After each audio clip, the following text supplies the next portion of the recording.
వినయం, పొగరు. మనకు మామూలుగా ఒక దురభిప్రాయం ఉంది. వినయం అంటే అనుకువ అని, సర్వకాల సర్వావస్థల్లో చాలా నెమ్మదిగా, ఏ గొడవ పడకుండా ఉండడమే వినయమని. ఇలా ఒక భారీ అబద్ధం నెమ్మదిగా పద్ధతిగా ఇంకా చెప్పాలి అంటే మన బుర్రలలో రుద్దబడింది. వినయం అంటే ఇది కాదు. వినయం అంటే విచక్షణకు ఆచరణ రూపం, యుక్తాయుక్తాలు ఎరుకకు వ్యక్తీకరణ. వినయం సరైన చదువుకు ప్రతిఫలం. వినయం వినయం అంటే జీ హుజూర్ కాదు. వినయం చెప్పాలి అంటే చాలాసార్లు అందుకు వ్యతిరేకం. వినయం అన్నది సాధన వల్లను చదవడం వలన వచ్చేది కాదు. వ్యక్తిగతంగా నా అంచనా, ఎదుటి వ్యక్తిని క్షుణ్ణంగా పరిశీలించి అతని సమీపంగా ఉంటూ నిష్క్రియాపూర్వకంగా అధ్యయనం చేసి వివిధ పరిస్థితుల్లో ఎదుర్కొని అలవర్చుకోవడం చేసుకుంటే వచ్చేదే వినయం.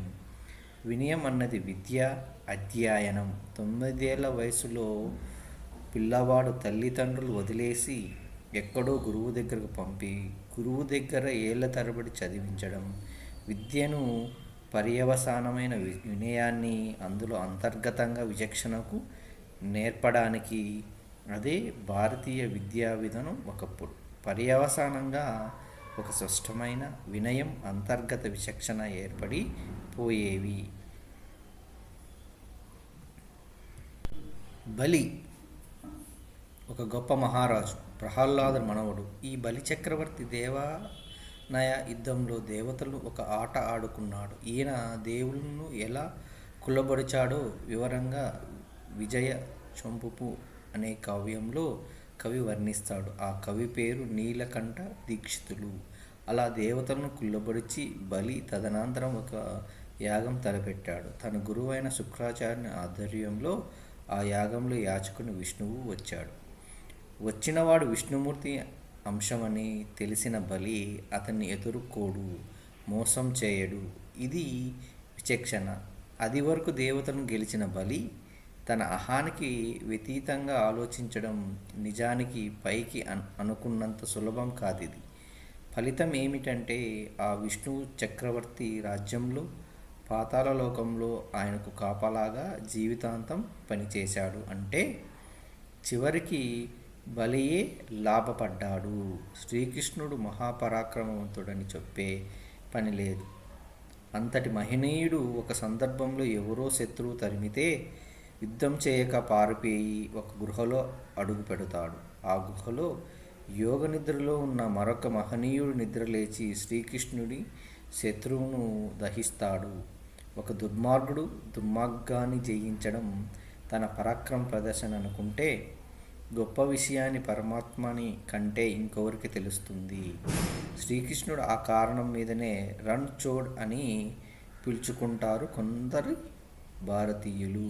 యుద్ధాన్ని వదలడం మాత్రమే కాదు, కొన్ని సందర్భాలలో యుద్ధం చేయడం, ఎదుటి వ్యక్తికి స్పష్టమైన సమాధానం చెప్పడము అవసరమే. ఒక సర్వసంగ పరిత్యాగి ప్రపంచం నుంచి ఏమీ అడుగడు. ఆది శంకరాచార్యుడు మండనమాశ్రమంలో వాదానికి పూనుకుంటాడు.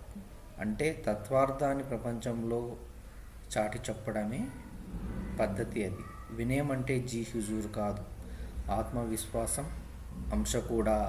ఒక జాతికి, ఒక సంస్కృతికి, ఒక గొప్ప విలువకు ప్రాతినిధ్యం వహిస్తున్నప్పుడు వినయం అంటే జీ హుజూర్ కాదు, ఆత్మవిశ్వాసపు అంశము కూడా.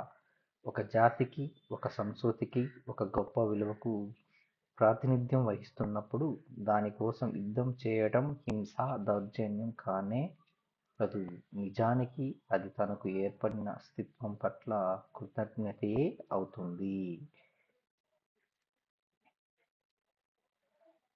యుద్ధం చేయమని అర్జునుడికి కర్తవ్యం బోధించిన శ్రీకృష్ణుడు అవసరమైతే యుద్ధం మానుకుంటాడు.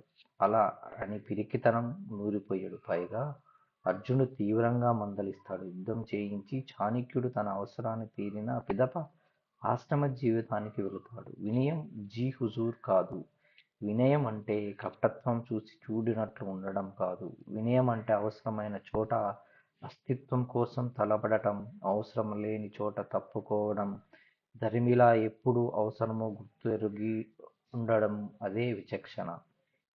దాని వ్యక్తీకరణయే వినయం. వినయం అన్నది విచక్షణకు వ్యక్తీకరణ, ఆత్మవిశ్వాసపు అంశం.